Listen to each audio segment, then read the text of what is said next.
مشرق وسطی میں جنگ کے شعلے بھڑک اٹھے ہیں اور ایران پر امریکہ اور اسرائیل کے حملوں کے جواب میں آبنائے ہرمز کی بندش نے عالمی معیشت کو ہلا کر رکھ دیا ہے۔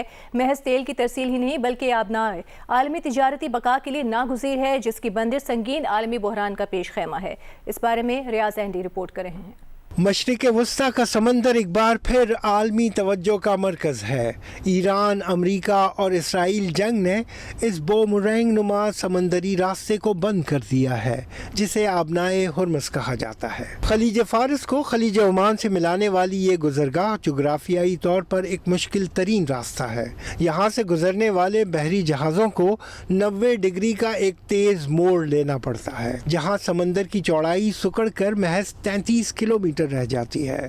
حیرت انگیز بات یہ ہے کہ جہازوں کی آمد و رفت کے لیے مخصوص شپنگ لینز صرف 3 کلومیٹر چوڑی ہے، اور 50 سے 100 میٹر کی گہرائی سے گزرنا ان جہازوں اور آئل ٹینکرز کے لیے کسی بڑے امتحان سے کم نہیں ہے۔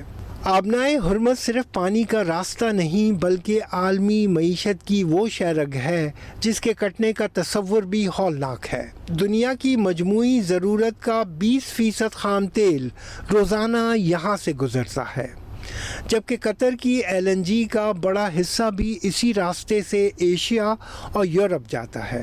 اور صرف توانائی ہی نہیں، خلیجی ممالک کی 70 سے 90% خوراک، تعمیراتی سامان اور الیکٹرانکس کی بڑی کھیپ اسی راستے سے دبئی کے جبل علی بندرگاہ تک پہنچتی ہے۔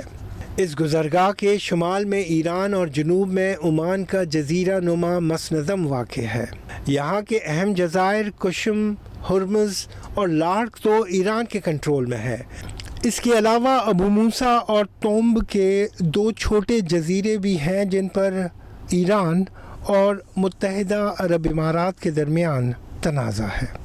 ان چھوٹے جزیروں پر ایران کا قبضہ ہے، لیکن متحدہ عرب امارات ان پر اپنی ملکیت کا دعویٰ برقرار رکھے ہوئے ہے۔ آبنائے ہرمز کا یہ تنگ راستہ بند ہو جانے سے خلیجی ممالک میں غذائی قلت کا خطرہ ابھرے گا تو دنیا میں ایندھن کی قلت کا مسئلہ پیدا ہوگا۔